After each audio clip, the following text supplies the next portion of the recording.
Hey there, TikTok. So a guy named Wesley Hartland recommended me a book. I don't know if you guys are going to be able to see it. And it's going to be in mirror image, so you probably can't read it. Anyway, it's called The Failure of Biblical Prophecy, A Skeptic's Review of the Evidence by Chris Sandoval. So anytime somebody throws one of these books up, the first thing I do is I go check out the author. And so I went and checked him out, and he has a couple of degrees. One is in computer programming, the other is in something else. Neither one of them are biblical or theological studies, nor are they in historical studies. So right off the bat, the guy's writing and speaking as a rank amateur. Okay, and you need to understand that. He doesn't understand what he's talking about.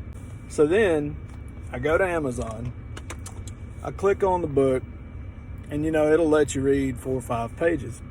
And so I'm reading just the preface, because one of the first questions in academia, and he should know this, is you have to send your work out and let people in the field look at it.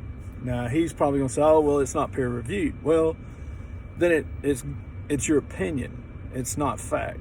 Okay, but it's printed as fact, and for a book, you can write anything you want, and if you can find somebody to produce it, which this is printed on demand, so it's not mass produced, you can write anything down.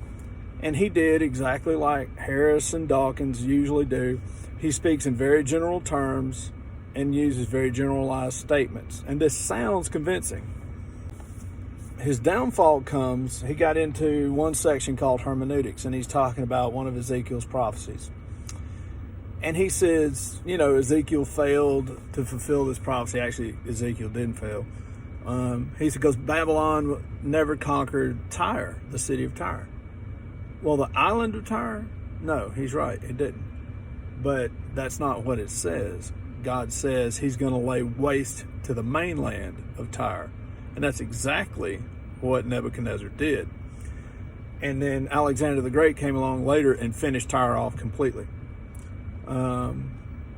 So again, he doesn't understand what he's looking at. He's speaking as a rank amateur, and he's criticizing. Now, I would be called, by his definition, a fundamentalist. Okay, so if you believe what the Bible says, you're a fundamentalist. And that's the language he uses throughout the pages that I've read. I'm going to get the book if it's available on Kindle. I won't buy a paperback version of it. But I'll get it, read it, and I guarantee you it's going to be exactly like The End of Reason or The End of Faith. It's The End of Faith by Sam Harris. And it's going to be like The God Delusion by Richard Dawkins. And it's going to be like every other atheistic piece. And it's funny the hypocrisy that atheists are allowed to get away with, because the first thing they're going to tell you when you start speaking about science, you start speaking about gravity and its effect on light speed, and things like that, they're going to ask you if you got a degree in that field. And when you say no, well, then you're automatically an amateur. And they dismiss anything you say after that. But they, who have no biblical theological degrees, expect you to take what they say at face value. So really the arrogance is all on their side.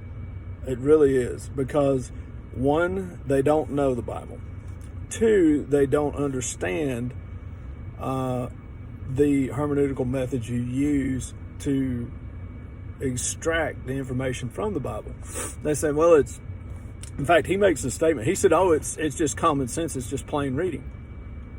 Then why did you miss Ezekiel's prophecy when he says plainly he will destroy the mainland?